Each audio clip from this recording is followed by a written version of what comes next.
You are listening to the Two and Out CFL podcast, a proud member of the Canadian Football Podcast Network. Well, pull up a chair, pour a beer, because we have so much to talk about following week 11 of the CFL season. I'm Travis Currah, joined by Sheldon Jones. I just want to start off the show just by saying there were a few moments this week where we were reminded that, look, there are some things more important than just the game of football. I'll start off with sending out our condolences to the family of Dan Dorazio, a longtime offensive line coach in the CFL, part of 4 Grey Cup teams. He worked with the Lions, the Stamps, the Riders, and the Argos in various points in his career. A tough loss for the CFL world. And I also just want to mention a couple moments that happened in the Ticats and Elks game on Saturday, especially that first play from scrimmage where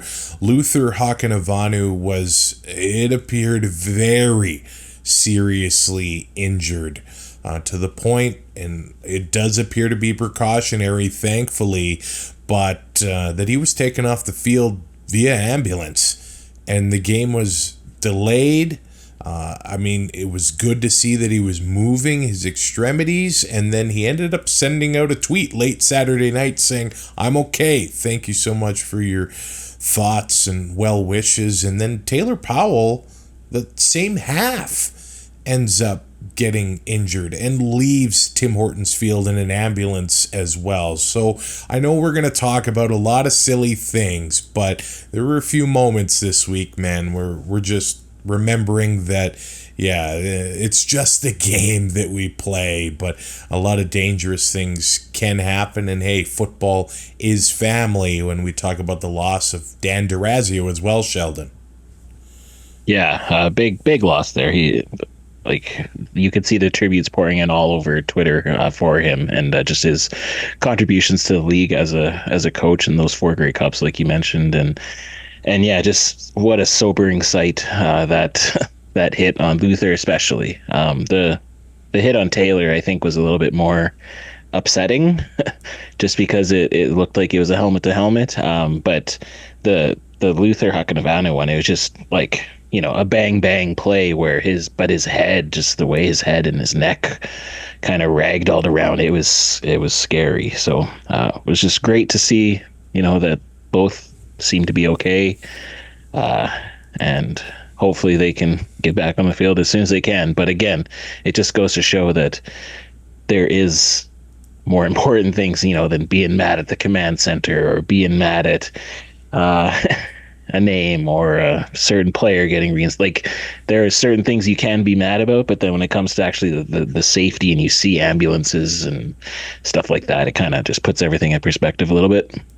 Yeah, it certainly does. And I actually honestly think that all of the news that happened during week 11 and week 10 was more than the entire offseason. And I don't even really think that I'm exaggerating on that part. And then Saturday morning, early Saturday afternoon, there was some, I guess, fake news that came out. Like, I don't know if this is going to come to pass in the offseason. We'll have to see what happens. But the education minister in Ontario resigns. His name's Todd Smith, but he is involved in sort of amateur grassroots football and has been in his life. And there was this, I guess, Facebook rumor that came out that he was going to be the new commissioner of the CFL.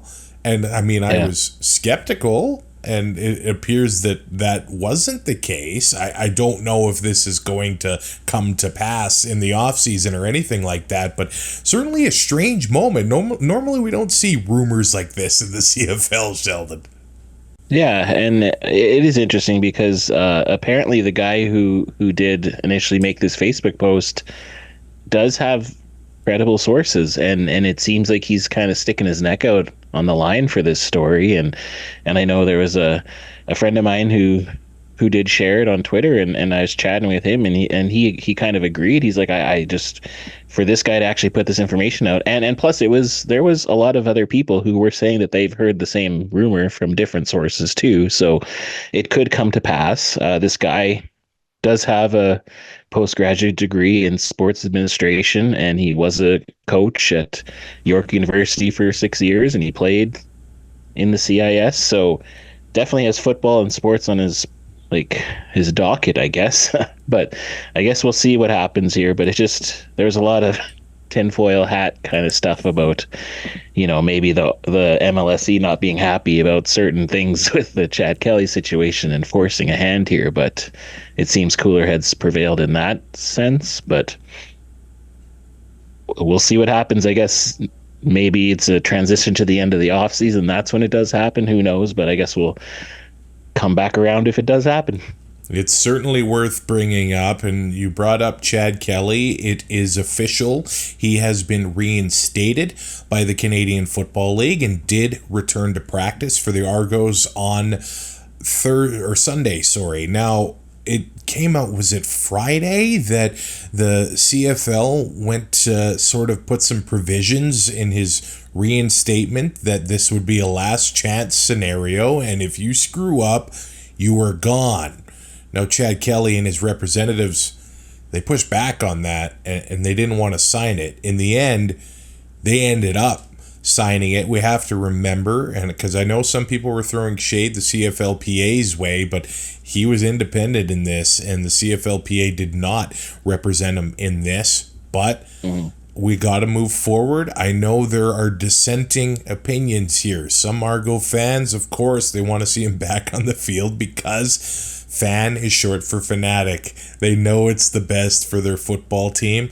They want to see him back out there. I can't blame them. And then, of course, some are pretty embarrassed and sad to see him back on their team.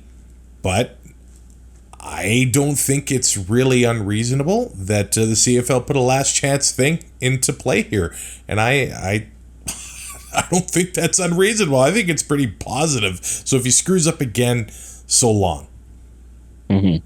Yeah, I think that's good. I think there is a lot of people who were just hoping that as soon as the investigation was over and it was found that he did sexually harass and they settled the lawsuit, that he would be released. But yeah, he's on a last chance thing here, and so I guess that's best case scenario that we can see as fans right now, because we knew that the Argos were not going to release him, and we also don't want to see him just come back without any sort of consequences. So I think it's good that he did decide to sign this, because if you're a guy who's trying to show that you're remorseful and wanting to move past and you realize that you did something wrong, then you would think that signing something like this wouldn't be an issue because you're getting better and you're taking it seriously. So hopefully that's the case. Hopefully he did work on it. Hopefully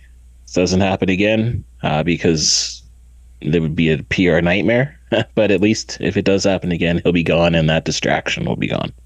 Yeah, and hey, he went through the punishment. He did his thing, whatever he was supposed to do, and he's been reinstated. So, hey, well, let's keep this on the football field, and hopefully we don't have to discuss any of the off-field crap going forward, and that goes for any player. It's never fun to talk about any of these. You don't even want to call them mistakes. It's really just, yeah. I don't know, lapses in judgment or stupidity or ignorance or whatever.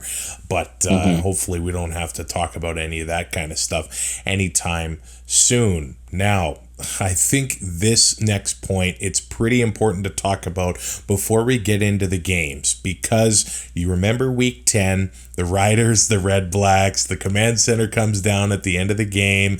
They rule it roughing the passer on the Riders. So instead of it being a Rider win, it ends up being a tie, giving the REDBLACKS the opportunity to move forward and kick the tying field goal in overtime. Well, on Wednesday, it turned out that the CFL head office ended up sending out an email to the teams. It went out to the presidents, the coaches, the GMs, everyone, saying that the command center is going to kind of pull back and end up being back to what it was originally intended for. fixing obvious things, egregious penalties on the field. Now, it has certainly been a discussion, I think, for almost the past decade in all of sports. What role does replay play in the game, or what should it play in the game? They're talking about early whistles. They're talking about everything to do with that, right? So then I think early on in week 11, we saw them going almost completely the other way. We're not going to blow the whistle at all, even when it's an obvious. And I get that. At least let the play out, and we'll figure it out after. But this is a big question. Like, it almost becomes like when you slow it down, and especially when it's pass interference, if the guy gets there early, he gets there early. So what's the point of a coach's challenge at some point? Like, I don't know. It almost feels like this whole challenges and command center needs a complete reset to the beginning, but I don't know how we get there, man. Yeah. At the beginning of the week, it honestly looked to me like some of the officials were like afraid to throw the flag at certain points, and they were afraid to blow the whistle because they just hope that the command center is going to bail them out. Like, there is some questionable calls that didn't get overturned, which I guess that's okay, because if it's questionable and it's not blatant and obvious, then don't change it. Like, the pass interference on Sales in the Rider game, it kind of looked like it could have been a flop, but at the same time, he did put his hands on him. So the call stands, and I understand that. With Alexander, stepping on the white, or as close to the white as humanly possible without, but it definitely looked like he did.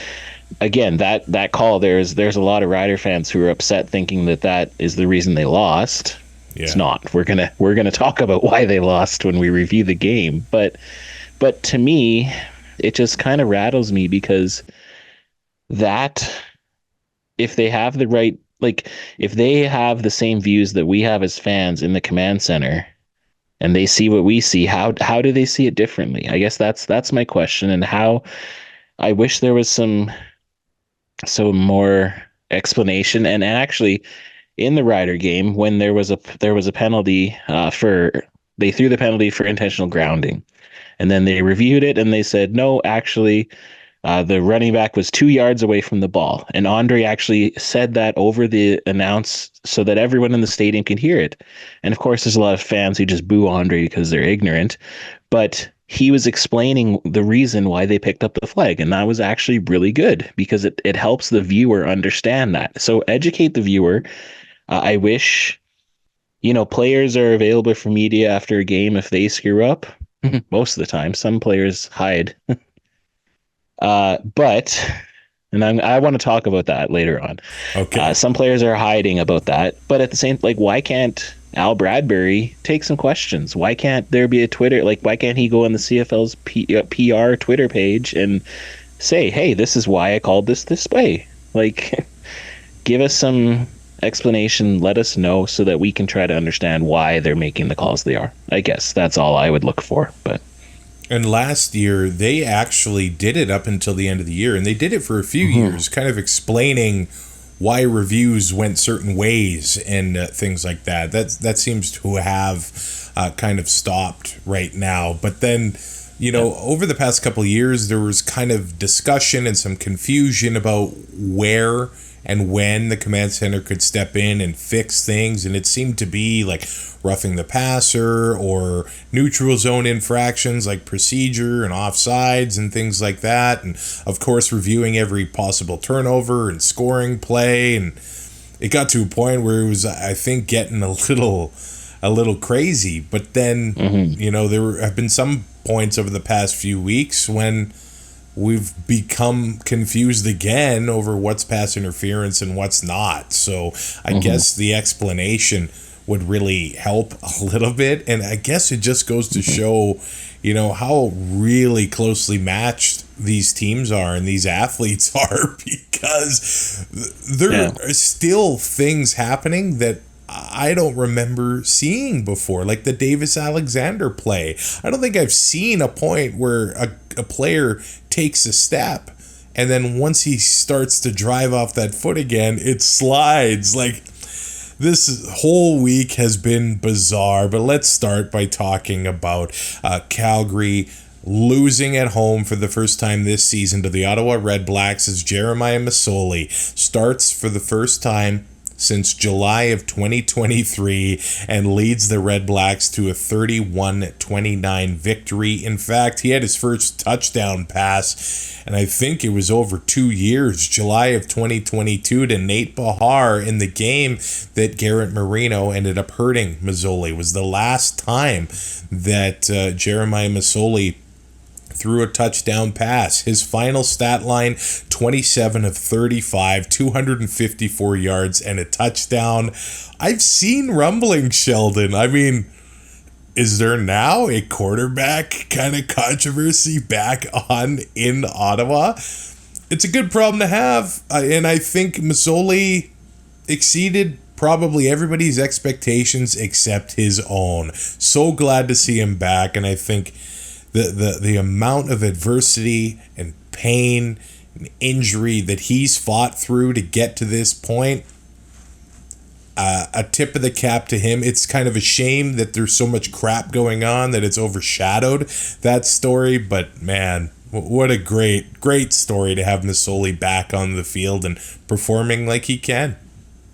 Agreed. Of the two quarterbacks who were back for the first time in a couple of years, I don't think a lot of people gave Masoli the outlook that a lot of people were giving Nathan Rourke. So it was actually really, really awesome to see him ball out. And I'm not sure if there's a quarterback controversy because I think Drew's their guy there. But at the same time, depending on how long Drew is out, if Masoli can continue to play well, then, he's probably looking for maybe his last contract and maybe go into a different team next season because Drew's obviously the future in Ottawa, and I don't think they're gonna move on from him this quickly. So good to see him, and there might be, the quarterback landscape next year is going to be pretty different, and it's going to be pretty wild to see, I think.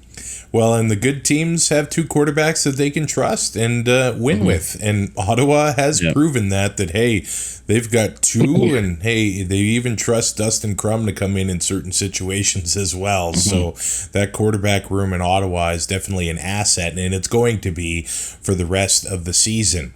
Ottawa brought the physicality in this one, and I think we knew that they would. It started off on the first possession of the game, Peyton Logan fumbling the ball for the Calgary Stampeders. Now the REDBLACKS only turned that into 3 points, but in games where the teams are as closely matched as this, turning the ball over, especially that early, when you get the ball to start the game, that's a rough way to start it off, man.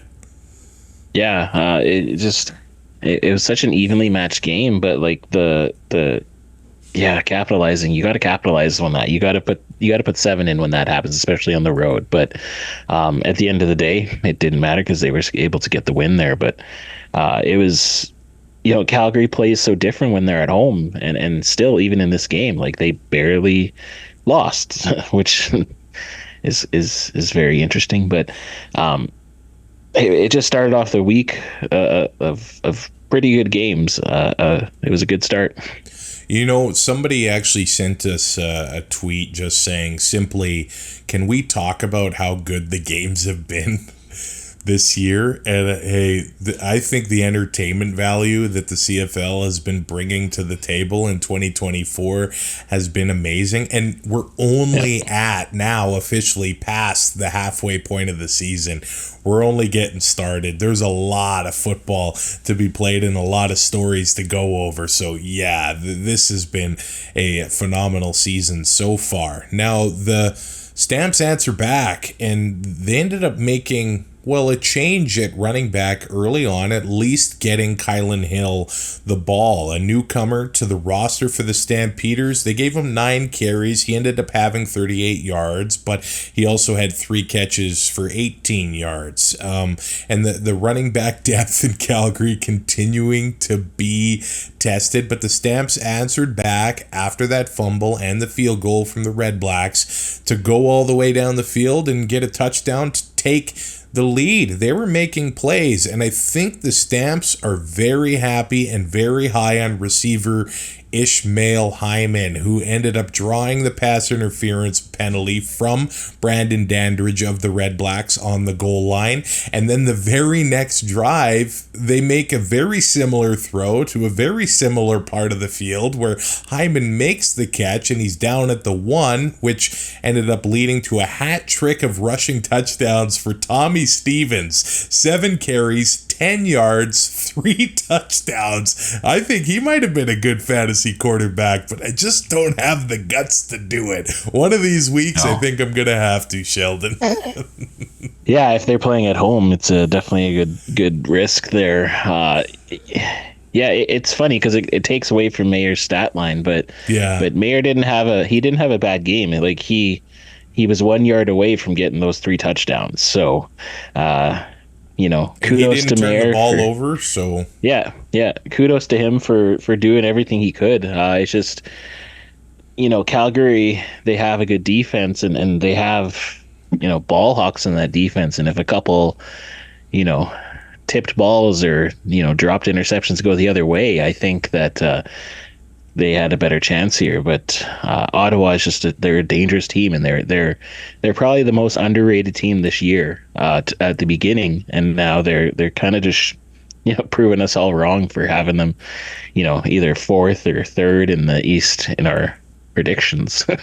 Yeah, I thought they'd be last in the West, but there's a reason that Huffnagel and Dickinson have been in the playoffs as many years as they have. They're just solidly coached. They got a good system, and I know some Stamps fans will say, we got to change the system up, but there's similar offenses working in Toronto and even defenses, and then, hey, Corey Mace comes out of that Calgary system as well in Sask, so it has worked for these guys. And you mentioned Demario Houston, I guess indirectly. There were a few times in this one where if he makes the pick, the game is completely different. And if he's making those picks that he gets a hand on or almost catches, man, this guy is double-digit territory, and he's been a valuable addition to the Stampeders secondary. But where the REDBLACKS, I think, really shone in this one is just their physicality. Of course, they bring it on defense, but the offense, man,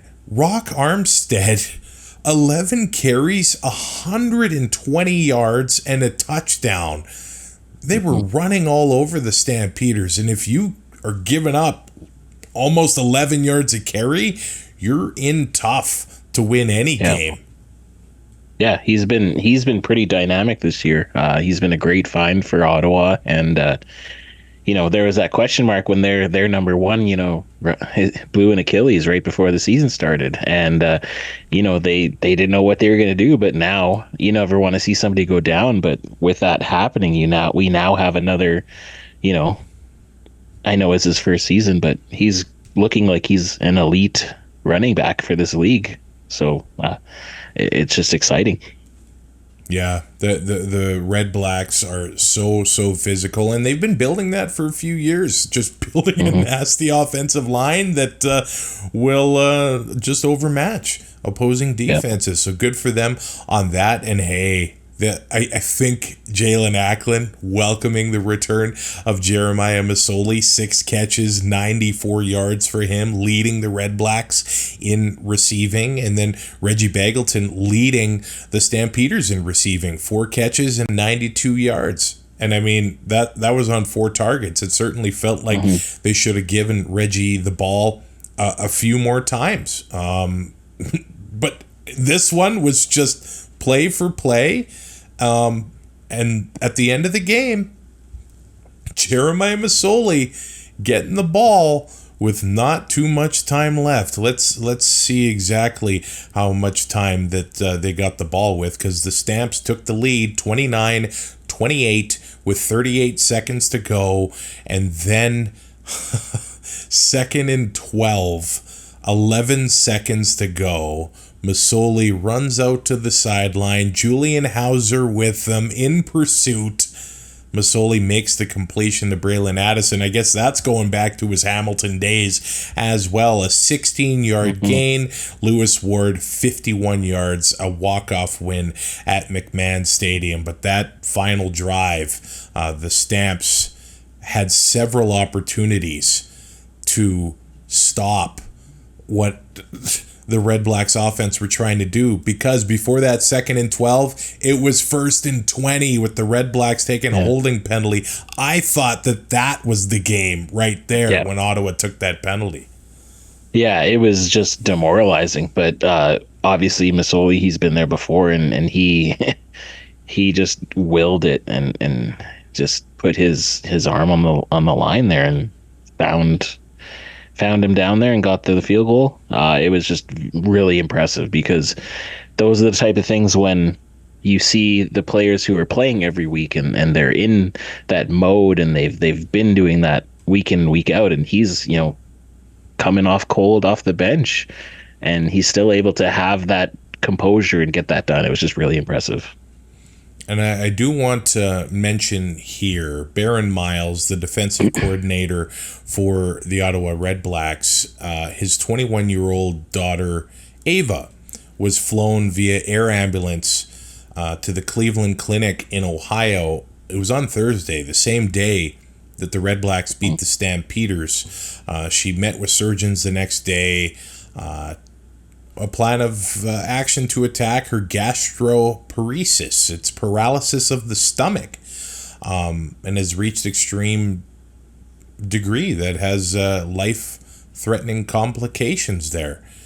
You got bills to pay for this stuff. I know that a GoFundMe has been set up, so you can go to our Twitter account. It's one of our most recent tweets, and you can follow the links there. Another one of those reminders where life trumps football. And all the best to Baron Miles and his family, and a well-deserved victory for the Ottawa REDBLACKS on the road in Calgary. Now, the reigning Grey Cup champs, Sheldon, move to 9-1 as they go to Regina and beat the Roughriders 27-24. This is another one of those things where it was a heavyweight battle from the start, but the field was tilted in Saskatchewan's favor in the first half. They were moving the ball at will.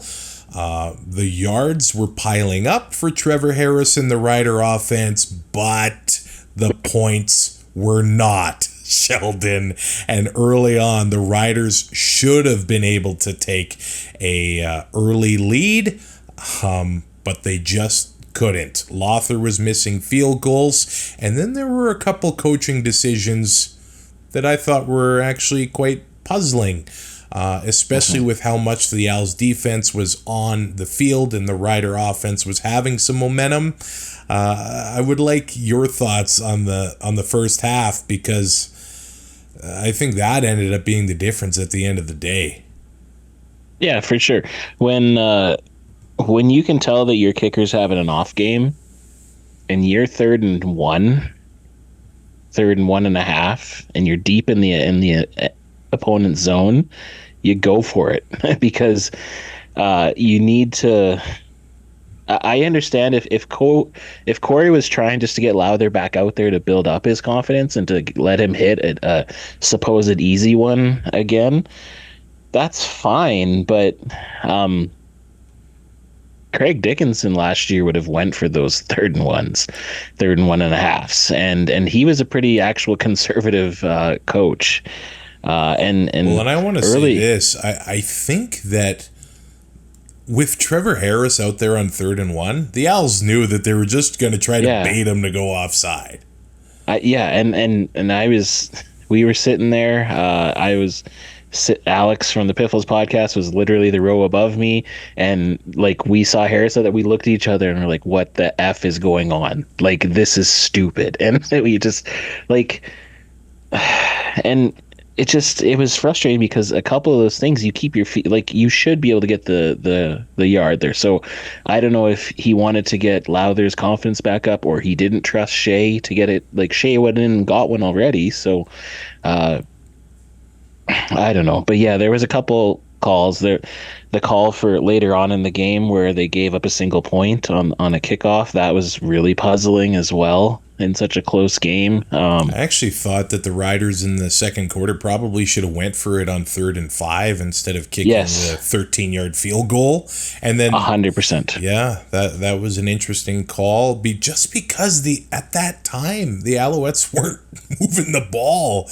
No. At all, and the defense was tired. So I guess credit to the Owls defense for tightening up when it mattered, but I did think Corey Mace could have taken a few more chances there. So in the game, I think the Alouettes were happy. Like the first 4 or 5 possessions for the Riders, moving the ball quite easily, but there's 2 missed field goals. There's settling for field goals when maybe they should have tried to get the lead there. And the Riders even forced a fumble. Walter Fletcher ends up fumbling the ball. And so the Riders only had a 7-0 lead before the Owls offense then woke up. And they ended up tying the game. But it should have been a wider margin for the Riders. And instead, the Owls go into halftime leading 10-7, and I guess they just showed that's why they're a championship team. And I guess I should give credit to Davis Alexander. Like, the guy hasn't lost yet this year. Even when he did come in relief, he brought his Alouettes back over the Riders to get a victory when he got his first CFL action in 2024. But there have been times this season where his offense has started off pretty slowly, but he stays composed, he sticks with it, doesn't panic, doesn't turn the ball over, and gets his team back into the game. So Davis Alexander has been so impressive in his young CFL career.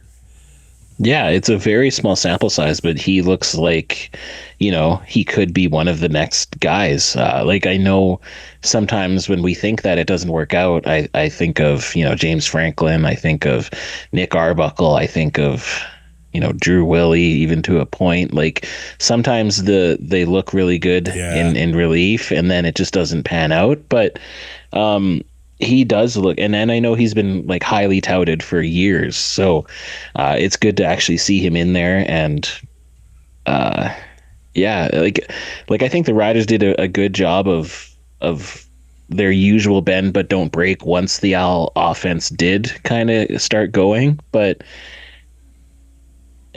it was such a weird feeling being at the game, because as a Rider fan, I was really impressed with how Trevor Harris looked coming back. I was impressed. I was still impressed with their defense, even with like them giving up a lot of plays, but like just not so unimpressed with Brett Lowther. And it just is such a funny, weird feeling of a game. Well, and 2 of those kicks were inside the 40, and I know Lowther, he's usually making those. I mean, most CFL kickers are making those on a regular basis, and now Lowther is last in the CFL in his kicking field goal percentage.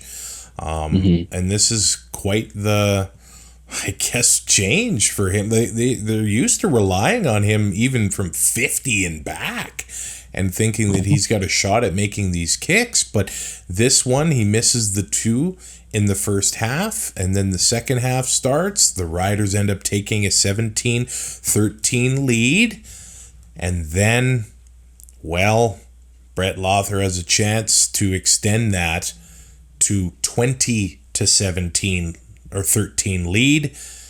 Instead, it ends up becoming a 20-17 lead for the Alouettes because Lowther misses the kick It was from the Montreal 30, again, inside 40 yards. James Letcher, we know how skilled he is at returning, and he returned that to the house, 128 yards the other way.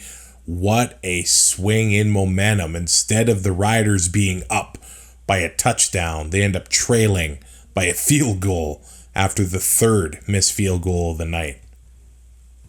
Yeah, it was it was brutal. Like it's a 10-point swing, and you can't. It's so hard to bounce back from that. It's so, and he had a chance. He had a chance at the end of the game, and it was, man. Everyone has a bad game, and I understand that, but we're at the point where you need to bring in somebody to push him. You need to bring in somebody. On the call-in show after the game, Wes Cates had a very good point. He said, every single other player on a football team has a backup, has somebody to push them, has somebody there in case, an injury or something. But a lot of the kickers do not have that. So it's kind of weird. But yeah, it was. But again, the thing that makes me just feel positive about this Rider team is it's another game where even when some stuff are going just so wrong, they're still in it. They're still in it right till the end, and they don't quit. And we talked about Corey Mace making some errors in judgment, I think, on calls and all this. But again, they're still trending. They're still way better than they were last year. They're playing to their potential sometimes. I think the sky isn't falling when a lot of Rider fans on Twitter, it seems like it is, not just about the team, but about the command center, about all this other crap. And I think a lot of Rider fans just need to understand that, a funny stat I saw today actually is, we've tied one game out of the past 4, and the Riders are still in first place. Well, and seeing after the return touchdown, Corey Mace with his arm around Brett Lothar, talking to him, being a good leader, I'm assuming, in that moment. I'm sure he didn't have a smile on his face saying, "You're on the first plane back to Nova Scotia the next day." But and is this what you were referring to earlier of Brett Lothar being in front of the microphone after the game, where he basically said, "I'm a liability, and this game was on me." Did you have a lot of respect for that? Yeah, I did, and I've never lost respect for Brett. I was quite upset, but I think he is such a good guy for the community. He sticks in Regina in the off season. He's one of the players that is driving up north and talking to kids, and he and a lot of what he's talking about is mental health. He's a team captain, and he's also the Players Association rep on the team. So obviously he's well respected, and obviously the teammates are going to rally around him. But yeah, he didn't shy away. He went to the reporters. He answered the questions, and what I want to talk about is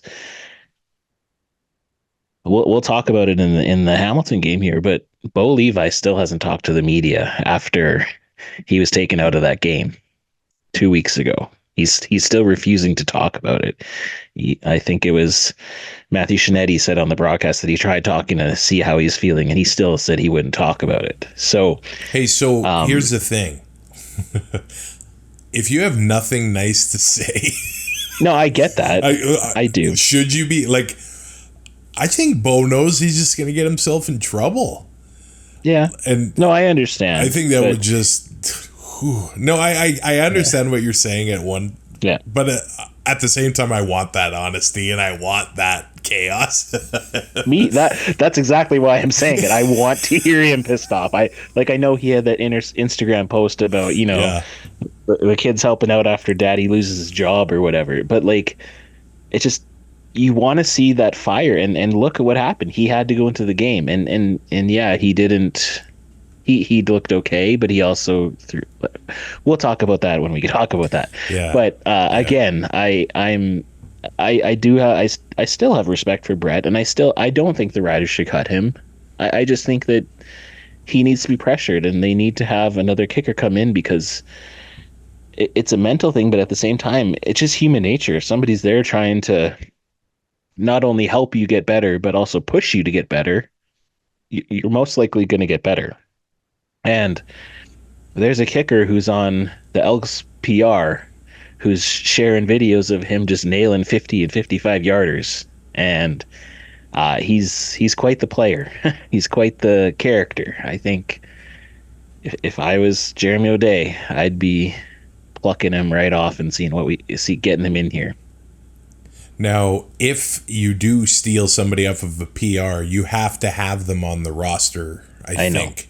Yeah, so, yeah, you do. Maybe that's... At least for the first game. Yeah. Okay, yeah. But yeah. I think it's just the first game. But you could... Yeah, that's a tough situation. I don't want you to... Like, you're not just going to sit Brett, but... Yeah, that's a fair point. I didn't even think about that, to be honest.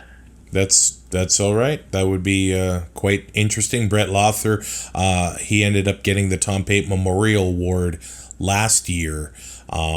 And that goes to a member of the CFLPA who demonstrates supreme sportsmanship and exemplary contributions to his team and community, which Brett Lothar does. The first two recipients of the award, George Reed and Ron Lancaster. Lothar says, I don't think I'll ever win an award again that those guys could have won because of the skill level of and the type of humans they were.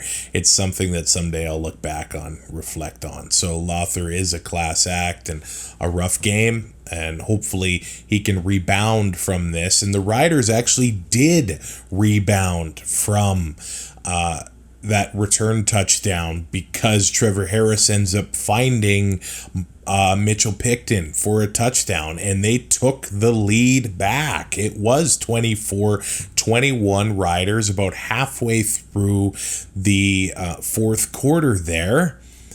And they kind of go back and forth, right? There was kind of a stalemate until later on in the fourth quarter, the Alouettes take over from their 19-yard line, and this is when things kind of started, and you could kind of feel it happening in the fourth quarter because I think there were 2 extra points in a row where the Riders took unnecessary roughness penalties. Now, we didn't get replays, and in some cases, we didn't get announcements, and we're just seeing, like, what's happening with this field position, but that's why there were penalties. And there was a moment where a rider got a penalty for contacting an official when he could have gotten out of the way, which I still haven't seen. I rewatched the game. I didn't see what happened there, and I think it was given to a number that wasn't on the field. So I think it was given to Eau Claire. Okay. I think. Which was interesting. And then the final drive is when everything happened. 1st and 10, Alouettes at their own 44-yard line. A deep throw to Charleston Rambo. He falls down and Marcus Sales gets called for pass interference. They review the penalty and the play stands. Maybe, again, it's another one of those where if they didn't call PI, it would have stood. And I think there was pushing both ways, and Rambo's smart enough to see when he's not going to be able to catch the ball. He just went down and got the flag. I guess that's part of it. Yeah, it was ironic the bronze medalist for diving was at the game from the Paris Olympics. So there are some Twitter posts about that, which was kind of funny. But yeah, credit to Rambo. He got the call. They needed that call there, and he got it. And it got them a chunk of yards to set up what eventually happened. Yeah, the play. Saskatchewan 15-yard line, 2nd and 10. Davis Alexander runs 15 yards and gets the touchdown. Now, there were multiple things that happened in this game that brought us to this point. Before this point, 3 missed field goals. But on that play, I think it almost seemed like the Rider defense was afraid of hitting him and taking a penalty. And I think Roland Milligan thought he was out of bounds because it really looked like he gave up on the play, which is very uncharacteristic of number 0, Roland Milligan. From my eyes, it looked like when he planted the foot, he was in bounds. When he drove off the foot to continue to eventually take the ball to the end zone, his foot slid over onto the white. the white blades of turf were moving. His foot was flexed on the white. To me, it looked like he was clearly out of bounds. Now, that's not me saying it's the reason the Riders lost. In fact, that touchdown gave the ball to the Riders with about 30 seconds to go and allowed them to get into field goal range. So in the end, it actually might have benefited the Riders if they were able to kick the tying field goal at the end of the game. But to me, it looked very clear, Sheldon, that he slid out of bounds. Yep. And this is, less than 48 hours after the memo goes out to the teams that, we're going to make command center changes and only change obvious things, but inbounds, out of bounds, I guess that feels like a pretty big thing to me. Yeah, and so I don't understand if it's just that they're going only by the directive where if you have to go to super slow motion to make the call, then the call should stand, because you do really have to go to super slow motion to see those white turf lines or white turf pieces move. But that is a clear, I think there's a difference between having to slow mo if there's like a bang bang pass interference, because that's a judgment call. Okay. That's a judgment call for the official in the field, and it could be a judgment call for the command center person. But out of bounds is a definitive line that is out of bounds, and you got to get that call right just for the integrity of the game. Not only that, but it's in the dying seconds when and it's a touchdown play, so it should be reviewed automatically, right? Which it was. But yeah, it benefited the Riders for them to score. So it's just weird. It's a weird dynamic for me. But also, let's talk about the play before that, when the Riders and everyone in the crowd thought that there was an interception and that the Riders had won. Well, I guess I forgot about that one. Yeah. Well, to me, I was shocked that they called that an interception in the first place. Again, I think that's just the officials don't want to blow something dead too quickly, which is fine. That was an interception, no. Well, and that's fine, but the only replay we saw in the stands was from an angle that you couldn't see the ball hit the ground. Okay. So everyone in the stands thinks it's an interception because we don't get to see. And I still haven't gone back and watched the game, but I texted you guys, and you guys said no, it hit the ground. It's not an interception. So I was like, okay, cool. But when they fixed that, I thought they would have fixed the run. So I don't think that was in it. Let me ask you this though: when did the beer cans start flying onto the field, and how many of them was it? Is this? It was So it was after Andre said, It was after they said that the call in the field stood and it was a touchdown. Oh, okay. And so it was idiots from Pill Country who were throwing stuff, but they were legitimately trying. They weren't just throwing cans. There were some people who were legitimately aiming for the ref in the end zone. It was pissing me off. I was just embarrassed because I remember being at Old Taylor Field when that happened, and I'm pretty sure they were pelting Wally and the BC Lions with a bunch of beer cans. And honestly, for I think it was 3 years they didn't sell cans of beer in Taylor Field. So I'm going to be interested because I don't get crazy drunk at Rider games, but when I get there, I get a couple of the $5 happy hours. And so if they're going to take away those cans, Hill Country, exactly. Yeah, no, I know. But if they're going to take right around Pill Country, that's the only place they sell those $5 cans at the beginning of the game. So if they're going to take those away, I'm going to get rattled. I don't blame you, man.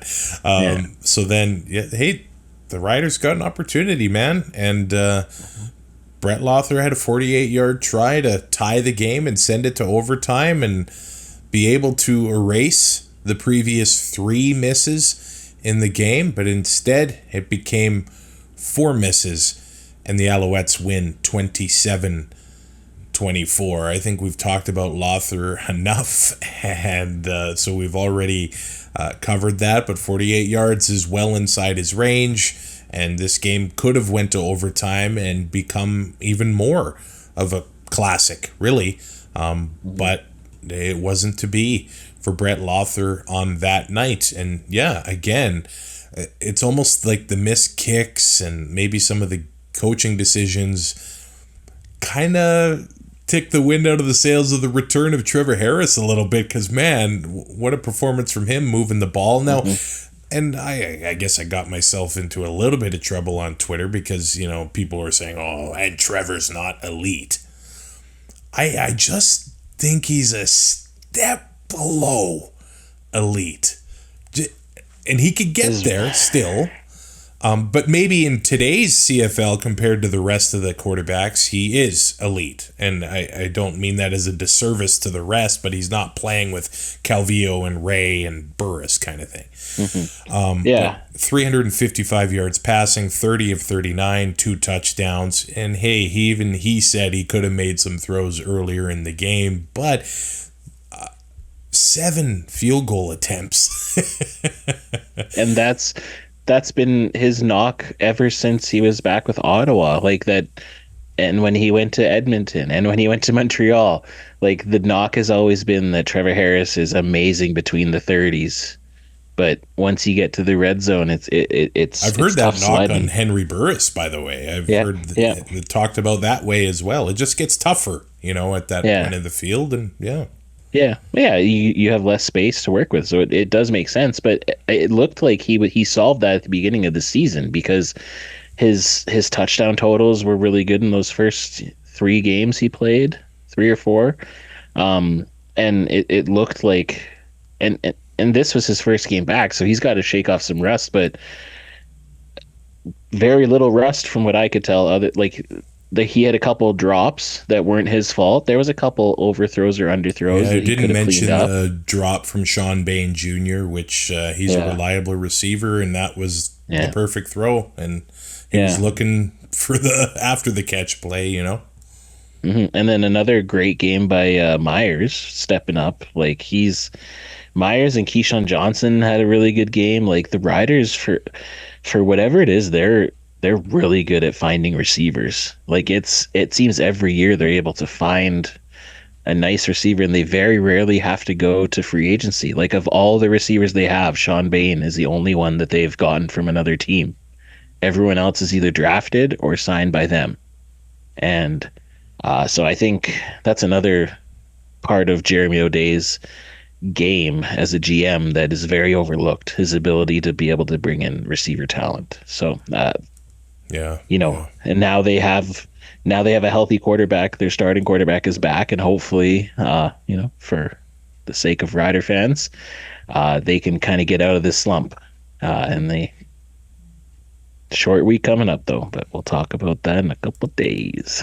AJ Ouellette, 18 carries for 77 yards. To me, it looked like he was playing some of the best ball, but the Alouettes end up kind of adjusting to that. There was a few times when Darnell Sankey met him at the line and were making life difficult for Ouellette. And he was in pretty rough shape after he took basically a back body drop.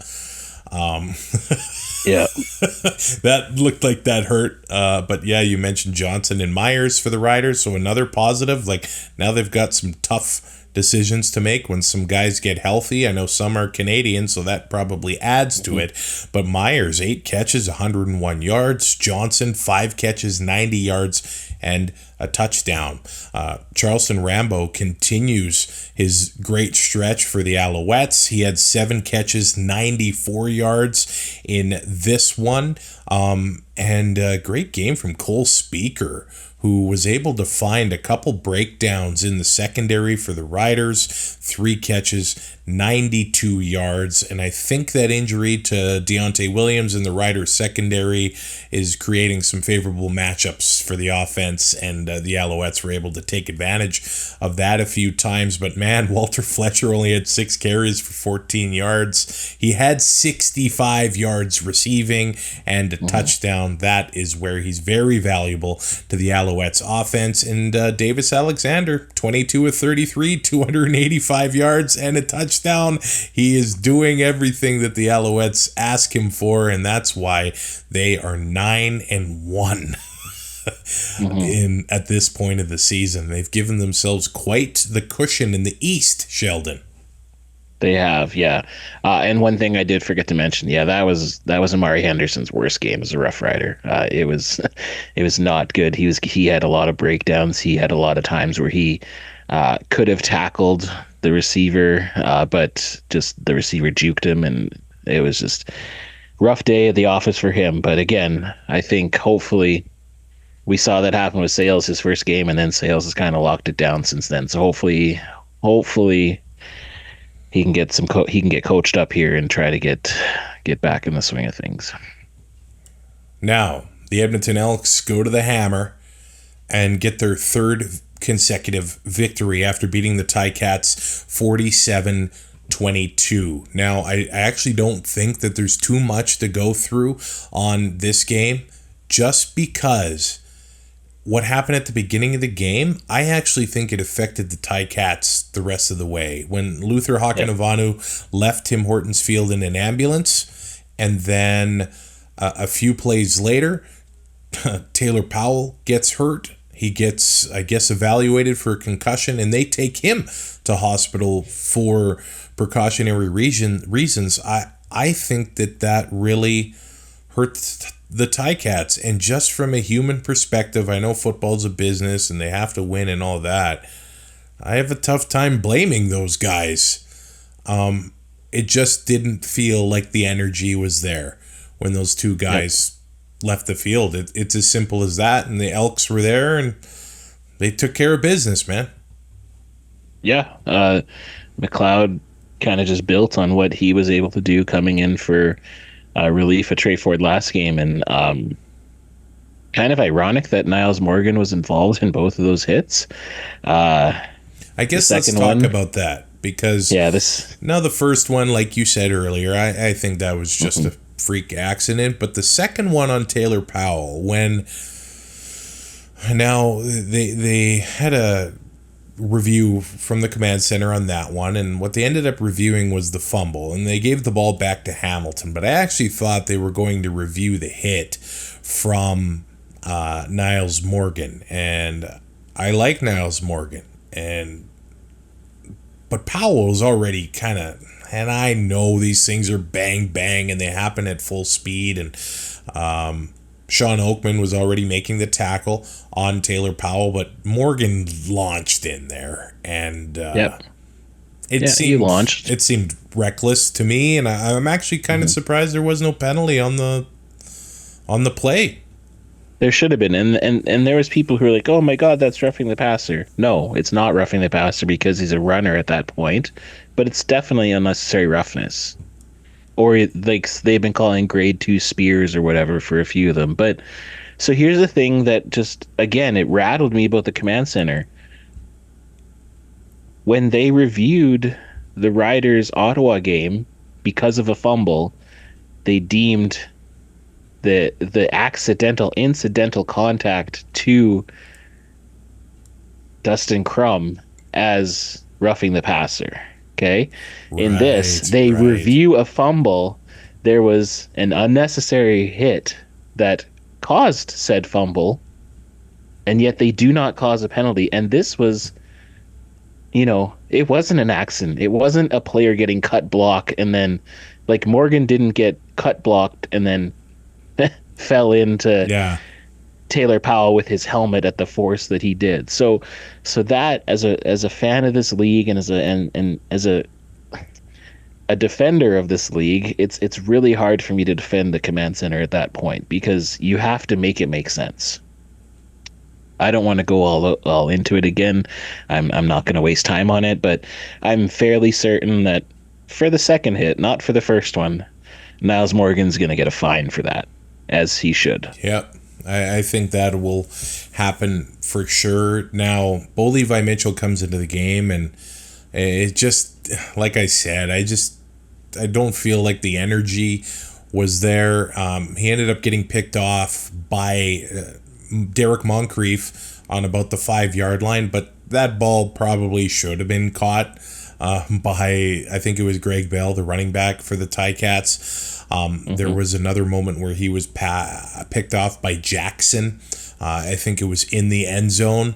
Another moment where Jonathan Moxey was returning kicks for the Ticats. He fumbled the ball, the Elks taking over deep in Ticats territory. So that turned into a touchdown.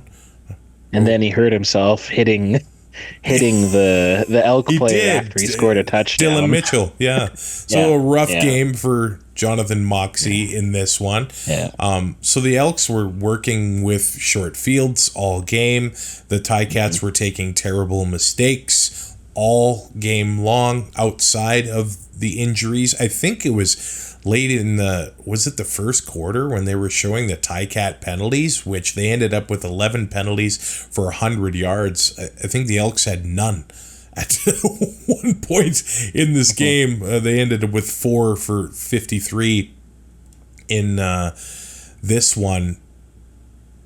But Greg Bell, I guess that actually is a positive for the Ticats. He had 12 carries, 85 yards, and a touchdown. James Butler given the week off. Bo, 23 of 34, 294 yards, a touchdown, and 2 interceptions. And Harrison Frost kind of gets a garbage time touchdown for the Ticats. 8 of 12, 95 yards, and a touchdown. The leading receiver for Hamilton is Shamar Bridges, where his pace is actually for the best first-year receiving season in history. The guy's getting receptions all the time. He had 117 yards on 8 catches, a touchdown as well. Greg Bell, 6 catches, 88 yards and a touchdown. So a great game for him, for sure. When James Butler was announced out of the game, I put William Stanback in. I should have just put Greg Bell in. I would have had a bit of a better fantasy week that way. And then Keandre Smith, 86 yards receiving for the Ticats. So when you look on paper, the Ticats moved the ball a lot more than the Elks. They had 409 yards passing, 521 yards of net offense. But when you're turning the ball over deep in your opponent's zone, you're just not going to win. Finally, I do want to talk about, we'll talk about the running game for Edmonton here. But Hergy Mayala, the catch he made to put the Elks into scoring position, a 44-yard catch. Dylan Mitchell, he had a touchdown. Curly Gittins, a touchdown. Geno Lewis, getting him involved in this game I thought was massive. 5 catches, 93 yards. And there was actually a play where maybe if you slow it down frame by frame, Jamal Peters, when he had his arms around Geno just as the ball arrived and he broke the play up. See, that's what I want to see. The best in the game going at it and battling. Peters, Geno. Now, there was no flag on the call. I think it ended up getting challenged, but the play ended up standing at the end of the day. But you have to give Geno those opportunities against the best in the game. He's the best in his position. He's going to be working against guys that are the best at their position. And Geno had almost 100-yard games. So I think that is a positive going forward for Edmonton, too. Yeah, you got to get him involved, and it's no secret that in these games that they've won, he has been more involved, other than I guess the middle one where he didn't get that catch. So that's me talking out of my butt.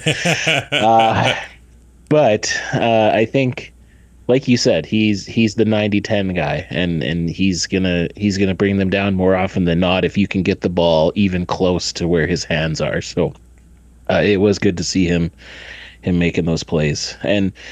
And yeah, like you said, I can't really blame Hamilton for this. It's really hard to see your guys go down, and especially that first one. Like, I think the hit on Taylor Powell, like, yeah, I think you're probably like, man, that's rough, but that's a more bang bang type of football play that you see every other game. But when you see a guy getting stretchered off and on an ambulance on the field, like it's even different. You see a guy getting carted off, you're like, you're probably wrecked just for like if an O-line got rolled up on and he has to get carted off, that's bad enough. But to see your brother go get strapped to a stretcher, put in an ambulance, row it off, and then you have 45 minutes or so where you're just sitting there thinking, hoping he's okay. Yeah.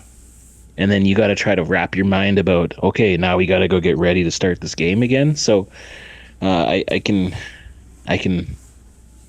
understand and I can sympathize, and I'm not going to pass judgment on them for that. It was just a really crappy way to start the game. And yeah, I want to talk about one more on the field thing before we talk to the off the field news in Hamilton, because for the Elks, Javon Leake, he ends up scoring a touchdown, and he got hurt on the play. So Justin Rankin comes in, 17 carries, 108 yards, 3 touchdowns on the ground, Sheldon. This sounds great.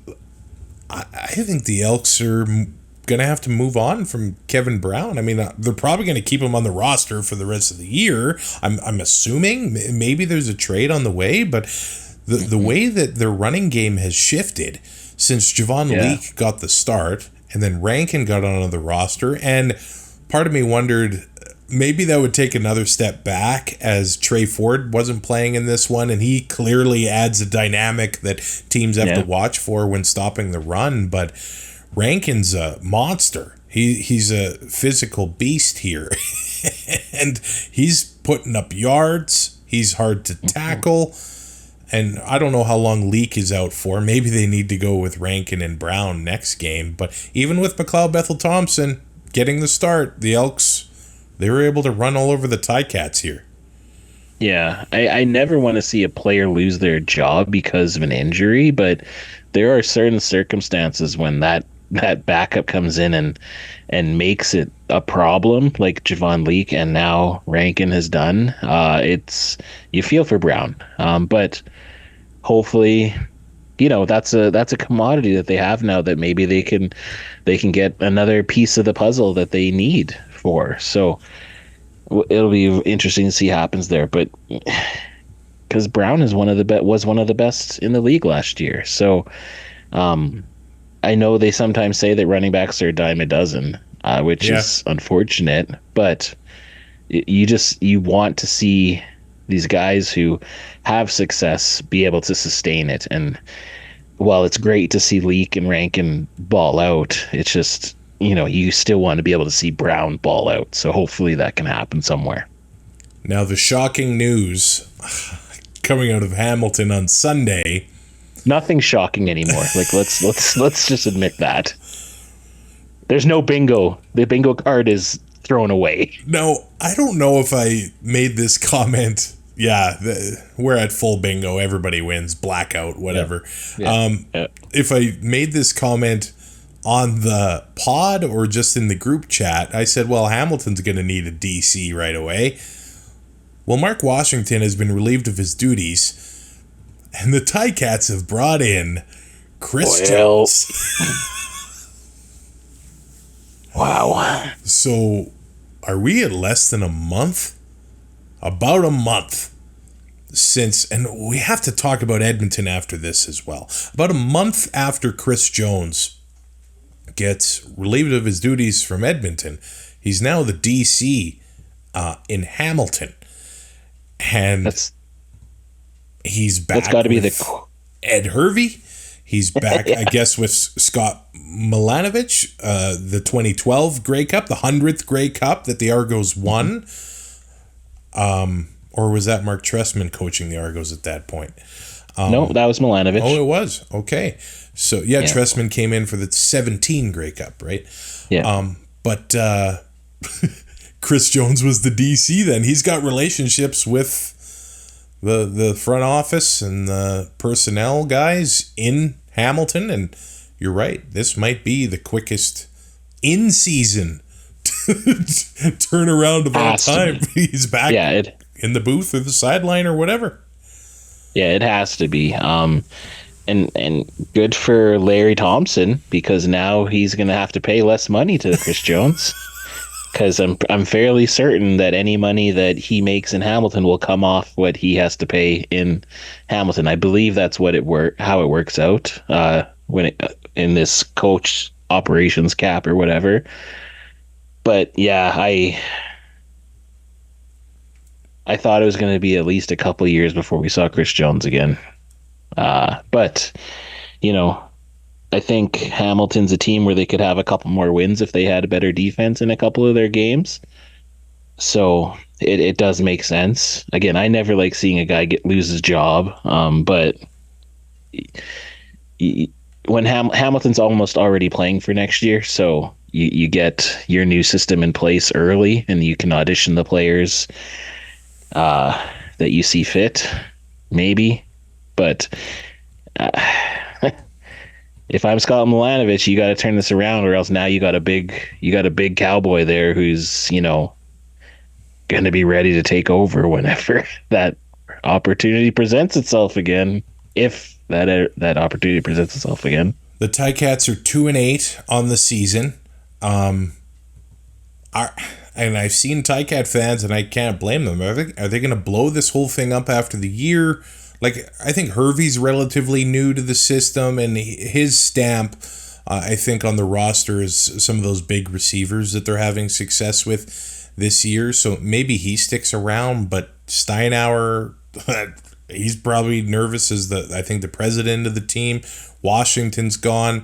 Milanovic is trying to make it happen. He benches Bo, brings in Powell. I mean, it's not his fault that Powell got hurt, but yeah, now Jones is going to try to shape up that defense in Hamilton. This has been a wild season, and let's talk about it, Sheldon. You brought up Larry Thompson, introduced as the new owner of the Edmonton Elks on Thursday, and he was at the game in Hamilton.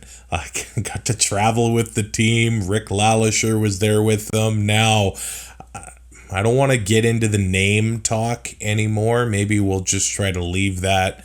If there's any solid news that something does happen, whether it's next year, the year after, whatever it is. But I will say this, they found a way in the press conference to make both sides angry. The one that wanted the Elks to stick around and the ones that wanted the Elks to go away, the way that they avoided those questions that they knew were going to be asked, they made everybody mad, I think, in the process. They did. And again, I don't really want to mention it either, but I have to point out that at the end of the game, there's a video of McLeod Bethel Thompson giving a speech to give the game ball to Larry. And I'm paraphrasing here, but he said that they're all doing things the Elks way. And then he's like, I mean, the Edmonton way. Which weird, I'm like, weird. But then, yeah, when I heard that, I was like, what's going on here? But no, Larry Thompson, he's not comfortable in front of a microphone, and I don't think I'm mean saying that. But no. After the introductory press conference, Ryan Rashog of TSN's interviewing him, and Thompson says, or Rashog asks him, hey, the Elks moniker is here to stay, and Thompson says correct. So I don't know if that means for the rest of the year. So he said correct, but we're focusing on the double E. Yeah. So maybe they're getting rid of the logo, the antler imagery, which sucks because I love that logo. I think it's pretty darn cool, and I know lots disagree with this, but I also think it's pretty original. And I say this as a fan of wildlife and wildlife photography. Man, about this time of year. Yep. Hey, move just a sec. So about this time of year, your phone went black, but there it is. The elk shed their velvet, and they become extremely. I took that photo. Extremely angry beings. And they will mess up a grizzly bear, man. But anyway, yeah, they come off as very docile animals, and you can think that if you want, but no, I think they're such a cool, noble animal, especially September, October. The velvet's off, the antlers are full. Oh, I think they're amazing animals. So I think it's a cool animal to be named after.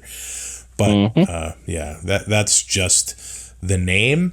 The press conference, I don't know. It was just a little bit disappointing to me. I wanted to see if there was some sort of vision going forward, and I just didn't get that sense. Just somebody there to write the checks. Yeah, and like, he's very uncomfortable talking, but when when he was asked on the sideline, so why did you buy the Elks? Well, it was the first time they were up for sale. Like, Yeah, I mean, he's honest. I can appreciate yeah, that. it's honest, but like, yeah, give us.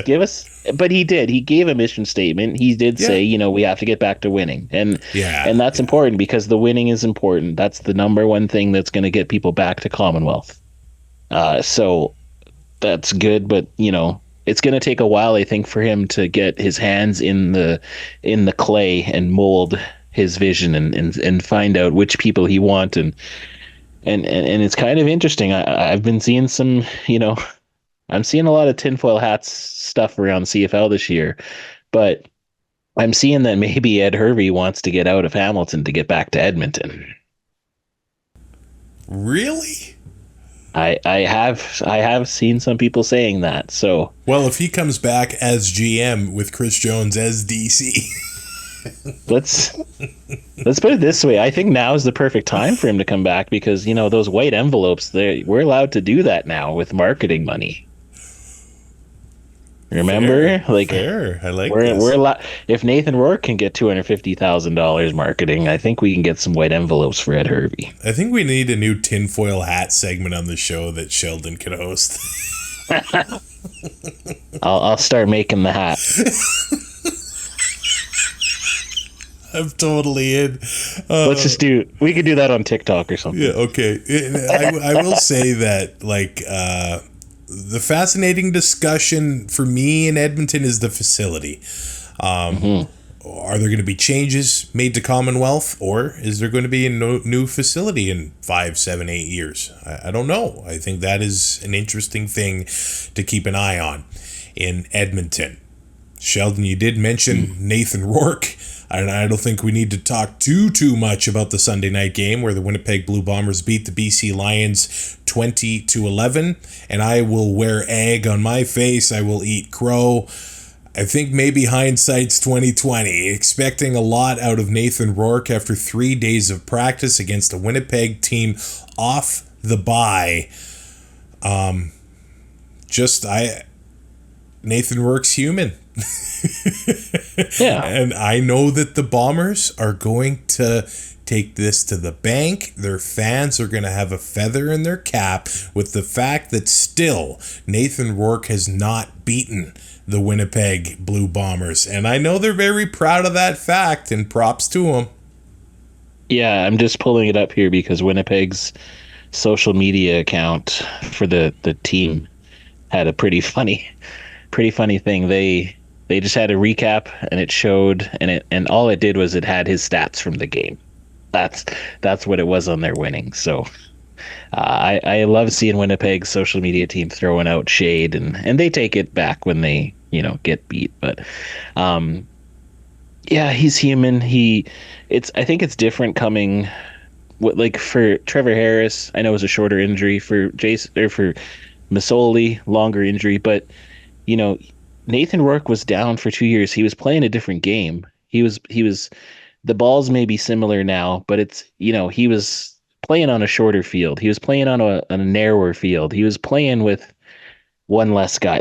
So I think it was a little bit silly for all of us just to think that he was going to come back up and dominate after 3 days of practice. But he was so dominant in those 10 games that he played. So I guess that's probably why we thought that. But I feel for him because you could tell he was frustrated. You could tell he was not having a good day. But yeah, he's human, and I still think he's awesome. I still think he's going to be the face of the league. I still think he's hopefully going to be here for quite a while. So let's not panic and let's not say he's a waste of money, Rider fans after AJ Ouellette after the first game. Let's pump the brakes here. But I know it's 4 losses in a row for the Lions now, but it's almost like this one was I don't know. I don't want to say it, but like a preseason game, getting I know it's the middle of the season kind of thing, but getting Rourke those important reps against a team. It's the first time he's taken hits, and hey, especially in the second half. William Stanback, he was getting the ball a lot in the first half, and he was having a lot of success. His maybe his best game of the year. 15 carries, 100 yards in the backfield for the BC Lions. But then in the second half, those Bombers were able to just pin their ears back because they knew that Rourke was just going to be throwing them the ball. And credit to the Bomber defense for what they've done over the last 4 or 5 weeks here. They've turned it around, and they almost shut out the Lions from getting another touchdown or for getting a touchdown at all in this one. Yeah, 119 minutes and 58 seconds it took the BC Lions to score a touchdown on the Winnipeg Blue Bombers. That's wild. Out of 2 games. That's wild. So Rourke, 8 of 25, 2 interceptions, 126 yards. It's a bad stat line, I admit, but you're talking about the extra guys out there, and you know that secondary in Winnipeg is taking pride on that. And I still have this circled on my calendar. I know what you're going to say. When Edmonton plays Winnipeg, yeah, Tyrell Ford is so gonna want to pick off his brother, and he had 2 interceptions in this one. I think that would be an amazing moment, man. Yeah, I was sitting there with my wife Tammy, and I said that too. I was like, I can't wait till they play Edmonton. And she's like, why? And I was like, because that's Trey Ford's brother. And she's like, oh my god. But athletic plays to get the picks, and like he's becoming a really good defensive back for Winnipeg. We're seeing why the NFL also took a look at him. And it's just great seeing Canadians ball out. That's the other thing. Like, I think most outstanding Canadian player this year, I think at the beginning of the year, I think everyone thought it was going to be like a 2-horse race kind of between Justin McInnis and Tyson Philpott, but there's other players that are kind of entering the chat, and I think Tyrell Ford is one of those guys. Well, in the return of Kenny the King Lawler for Winnipeg, they got him involved early in this one. 4 catches for 54 yards. And hey, I talked about the battle between Peters and Gino. Well, another Peters in this game, breaking up a play and punching the ball out of Kenny Lawler's hands in the end zone. Gary Peters, man, that guy... I remember him being in Edmonton and being he was in Edmonton once upon a time early in his career, wasn't he? I believe so. I'm going to pull this up. He wasn't the most popular guy at that point, but in BC, this guy has become one of the best DBs in the CFL. Yeah, Gary Peters started his career 2016 and 2017 in Edmonton, and since 2018 he's been in BC, and he turns 33 in November, and he is still playing great football in that Lions secondary. But we'll mention Nick Dembski because, hey, at times this season, he was asked to be the number 1 guy in that receiving corps in Winnipeg. And then the injuries mounted up. And now Lawler comes back. They were able to get Whitehead onto the roster still. And what does Dembski do? He has 6 catches, 109 yards, and a touchdown. And Zach threw a couple dimes his way that looked like amazing balls. And I know the Bombers only put up 20 points in this one, and Zach did get picked off by TJ Lee of the Lions in a great play made by him. But I don't know. These Bombers, it just shows their veteran resolve. It's why they're winning again. It's why the defense is playing the way they are. And I know Strevler, he ended up tripping over Stanley Bryant on a 3rd and 1, which caused that was... what a shame. But I think these Bombers, maybe they're not quite up to the level from the last, several years. They're getting better every week, and I think the rest of the league's got to watch out. Yeah, they're trending up. BC's trending down. It was just very interesting to see them to meet this week. But I guess good for the Bombers to get the bad play out at the beginning of the season, and now they can at the back half of the season, like a lot of people say, the season doesn't really start till Labor Day. Well, we're a week away from Labor Day now, or 2 weeks away. Sorry, and the Riders that's a huge losing skid, the Bombers a winning skid, coming together for a couple days in September is going to be quite the battle to watch for a couple weeks, I think. Well, yeah, and that tie is huge, because if the Riders can win one of those 2 games, they have the tiebreaker. Plus, they also have that extra point as a tie. Right. So that's basically like 3 points separating the 2 of them. So, yeah, and but the Riders still have a tough task ahead of them before that. So, but it's, it would have been nice to see Winnipeg kind of continue to struggle, just because they've kind of become the Patriots of the league, the team that, everyone except for Bomber fans kind of want to see lose. So it was nice while it lasted, but I think just like another team that was kind of considered the Patriots of the league, the Stampeders, sometimes when those first early season struggles start, they end and they still make the playoffs. So we'll see what happens here. This season is so bizarre, and I love it, and I'm here for it, and I can't wait to see how it goes.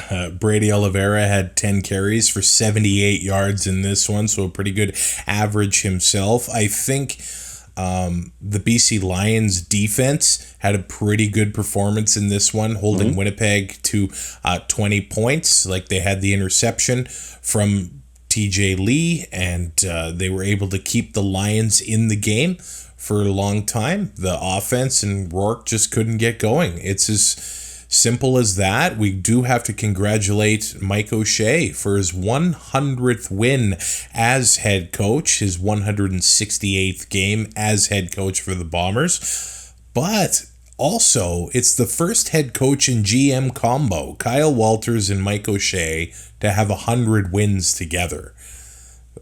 I wasn't aware of that stat, and I actually thought it's quite the accomplishment. There's no way to hide that. Yeah, it just shows the longevity and the cohesiveness that they've had, and the teams that they've been able to build and coach together. Like, it's remarkable. Yep. Now, coming up for the Bombers, they're home to the Ticats. So, I don't know, man. I went 0-4 in Pick'em this past week, by the way. It was rough. It was rough. I think my confidence number 4 meter is going to be at 4 for the Bombers over the Ticats Friday Night Football at Princess Auto Stadium. I think that's my early bold call of the week. So then after that, the Bombers do have a couple games against the Riders. But for the BC Lions, Sheldon, who I don't know what they're going to do here. Like, are they going to want a couple more weeks in practice for Rourke to get up to speed and let VA go back in there, depending on his health? Because as the Lions are trending down, the REDBLACKS are trending up. And the Lions have 2 games coming up here with the Ottawa REDBLACKS. One in Ottawa, the other one in Victoria, Nathan Rourke's birthplace, for Touchdown Pacific. It's going to be very interesting to see how they manage the quarterbacks, and they're going to want to at least split with Ottawa, you would imagine, because Ottawa's clearly on a roll right now, too. Yeah, I can't see Nathan not starting that Victoria one for sure. I guess it just depends on how VA's injury is. But when you have a quarterback like Nathan Rourke, you now have the luxury to let Vernon Adams get to as close to 100% as you can. So, and let's face it, most of the season he's been playing nicked up. You could tell he's been playing hurt. And I know he wants to be in there playing, but as we've seen, you need 2 quarterbacks to win in this league, and they're hosting the Grey Cup. So they need to keep those 2 quarterbacks healthy as long as they can, because you never know what's going to happen going down the stretch. So, but they also need to figure out a way to get wins now, because they have the biggest losing streak in the league right now, and for the first, 6 games, they were either 1A or 1B team in the league. So it's a very, very interesting fall from grace that they need to kind of weather here.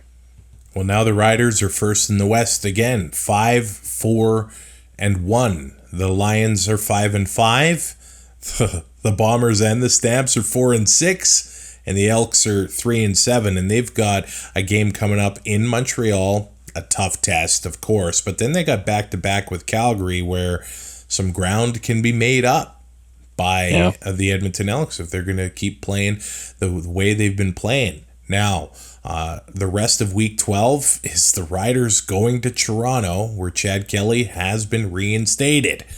That's an interesting game. Talked about the Bombers and the Ticats. Ottawa, BC on Saturday. Montreal, Edmonton on Sunday. And then Labor Day is here. Whoa, baby. Sheldon, will wrap up the show here by you talking about your updated power rankings following Week 11 play in the CFL. I actually have the graphic that I'm going to throw up on the screen here. So, Do you think there's some hot takes in this one, or is it pretty solid for you? I know you've been kind of wondering or struggling where to put certain teams over the past few weeks. Yeah, it could be considered a hot take, but on a couple of them, but I think I can justify it pretty good. I'm sure I'll get raked in the comments and on Facebook and everywhere, but that's fine. I'm here for it. So again, number 1 and number 2, you can't deny it. It's Montreal and it's Ottawa. Like, it's just, those are the two. And then number 9 is obviously Hamilton. So it's fitting in the other, 6 teams in there and how we can do it. But the Elks have won 3 in a row. They're looking good, and they've done it with 2 different quarterbacks. So they're number 3. Winnipeg, they've won, I think they're 2-2 of the last 4 games, I believe, and they just destroyed BC 2 of them. So they're number 4. The Riders, they're 0-3-1 in the last 4 games, so they're trending down. But at the same time, been competitive in all those games, and both the last 2 games could have went either way with some luck, I guess. So they're number 5. Toronto stays at number 6. They were on the bye. Calgary goes up to 7, and then BC is down at number 8, just because, like I said, biggest losing streak right now. And even you would think with Nathan Rourke getting there that they would have got that bump, and I was honestly thinking that's what was going to happen, but not very powerful. Not very powerful. But the moment of the week, Sheldon, I think we can all agree on, is Stefan Flintoff rocketing a punt off of the scoreboard in BC Place. And Ben Major saying, well, the punt has gone off the scoreboard, which is pretty odd. So we'll redo the punt. And if that doesn't sum up the 2024 CFL season, I don't know what does. Yeah, pretty odd. No, that was great. That beats Tom Valesi saying "F them" to the Riders. Like you just the pop that Glenn Suter and Dustin Nielsen had in the booth, and then the panel too at halftime. Like, and I was popping at home. Like Jamie had to rewind it a couple times because we were laughing so hard. It was it's just honesty, because that's pretty damn odd to have a ball rocket off there, and hilarious. Pretty odd. The 2024 CFL season has been a fun one. I actually thought we were going to be pushing 3 hours with this podcast. We fit a lot in. The comment section, I'm sure, is going to be humming. On YouTube, you can subscribe, and leave that comment. There was somebody, they finally commented on our top receivers video, because Ben Cahoon wasn't on there, and we're idiots, and the whole list is trash because of that. But hey, thanks for the comment, man. That's gonna push the video out to a few more people. You can rate, review, and subscribe on your favorite podcatcher as well. Support the show on Patreon, and we'll be back later this week to get you ready for week 12 of the CFL season.